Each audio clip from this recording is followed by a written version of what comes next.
Well, the 9/11 attacks led to the invasion of Afghanistan. 2 decades later, the Taliban are back in power and presenting a new face to the world. They've promised to forgive those who fought against them and to respect women's rights to work and education. But many Afghans are still fearful of what the new order will bring, as Secunder Kermani reports from Kabul. Back in the classroom. This was amongst the first schools in Kabul to reopen for girls after the fall of the Taliban in 2001. They, along with female teachers, had been banned by the group. 2 decades on, the school has expanded. Pupils have gone on to become doctors, engineers. Aisha Misbah has worked here for the past 40 years. ما افتخار میکنیم شاگردای ما که به حساب از این مکتب فارغ شدن و پس معلم شدن امرای ما امیال شاگردای دوره لیسه ما رو درس میدن این یک دستاورد بسیار بزرگ ماست بگذارن که اونا درس بخوانن چون ما مسلمان هستیم ما میتونیم با حجاب اسلامی با شرط شرایطی که دارن ما قبول داریم منتها مکتب دخترها رو بسته نکنن بانن که مکتب دخترها باشه و در پالی برادر خود کار کنن. This time round, the Taliban are allowing girls to get an education, but all secondary school classes are currently paused, awaiting new rules from the group. Pupils here face other challenges too. Pleas to the previous government for new buildings went unanswered. Educating generations of young Afghan girls and boys has been one of the main achievements of the past 20 years.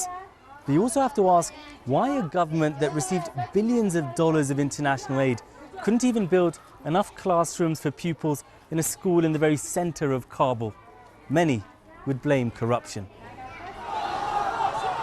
This is a generation determined to make its voice heard. Covering recent protests, what had been one of the freest medias in the region. Now it's under threat. These 2 journalists were badly beaten by the Taliban after reporting on a demonstration. 8 نفر می قدریا 7-8 نفر یا 10 نفر بود نمیفهمم وقت شما رو نکردم داغ مرا میزدن با چوب با انتر با لبر مثلا با دنده پلیس هر چیزی که دیست داشتم تو با بوکس لقب این آثارایی که در روی میبینین اینا از به نظرم از اثر شدتی لغتشون است. این حالی آدم میترسه که خب همین تلاش‌های 1 دهه اطلاعات روز یا 2 دهه تمام رسانه‌ها با آمدن طالبان از بین بره. American influence here is fading. This is Bush Bazaar, named after the US president.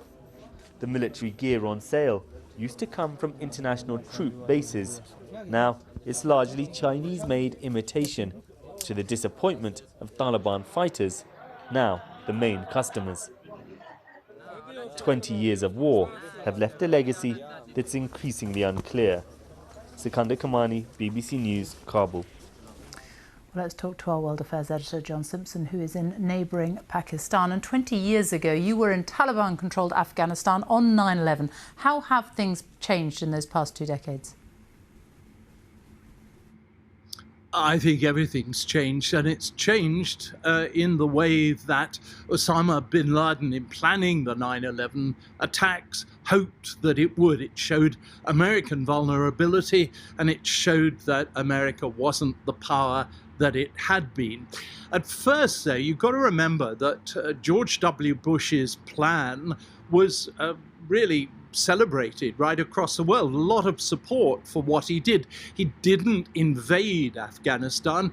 He sent American air power to support the Northern Alliance troops who got rid of the Taliban from Kabul and every other major city.